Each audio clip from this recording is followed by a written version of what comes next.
Shalom, salam sejahtera. Renungan malam pada malam hari ini yang ditulis oleh Dr. Kathleen Liwijaya Kuntaraf dan Pendeta Dr. Jonathan Kuntaraf. Judulnya adalah Setan yang Menyesatkan. Kasih dan kebenaran akan bertemu, keadilan dan damai sejahtera akan bercium-ciuman.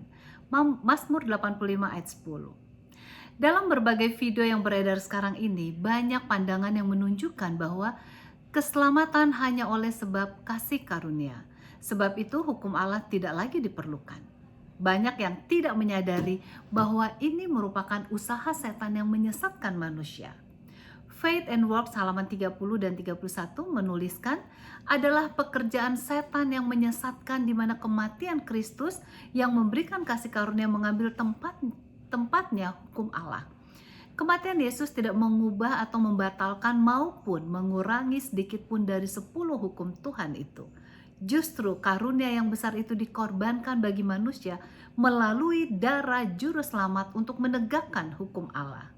Semenjak kejatuhan manusia, pemerintahan moral Allah dan kasih karunia-Nya tidak dapat dipisahkan.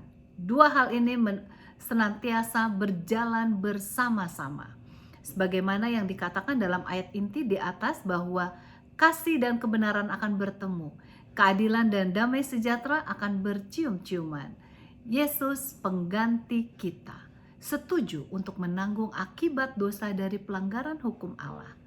Ia membungkus keilahiannya dengan kemanusiaan agar menjadi anak manusia, juru selamat dan penebus kita. Kenyataan dari kematian anak Allah yang ia kasihi untuk menebus manusia justru menunjukkan kekekalan hukum ilahi itu. Betapa mudahnya ditinjau dari pandangan orang berdosa agar Allah menghapuskan saja hukumnya. Dengan demikian membuka jalan bagi keselamatan manusia dan Kristus tetap berada di surga. Doktrin yang mengajarkan oleh karena kasih karunia kita mendapat kebebasan untuk melanggar hukum Allah merupakan pengajaran yang fatal. Setiap pelanggar hukum Allah adalah orang yang berdosa dan orang itu sama sekali tidak dapat disucikan sementara terus hidup dalam dosa yang disadarinya. Penderitaan Kristus di kayu palang bukanlah memberi kebebasan kepada manusia untuk melanggar hukum Bapanya dan pada saat yang sama dapat duduk dengan Kristus di tahtanya.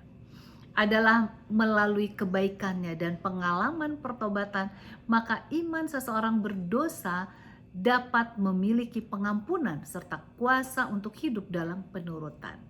Orang berdosa tidak diselamatkan di dalam dosanya, melainkan dari dosanya. Semoga kita masing-masing menyadari hal ini dalam kehidupan kita. Hukum Allah harus ditegakkan, bukan untuk keselamatan kita, namun oleh karena kasih karunia-Nya yang tidak meniadakan hukum Allah. Kasih karunia adalah bukan saja memberikan pengampunan atas pelanggaran kita, akan tetapi juga memberikan kuasa kepada kita untuk menurut hukum Allah. Kiranya ini menjadi pengalaman kita masing-masing. Tuhan Yesus memberkati.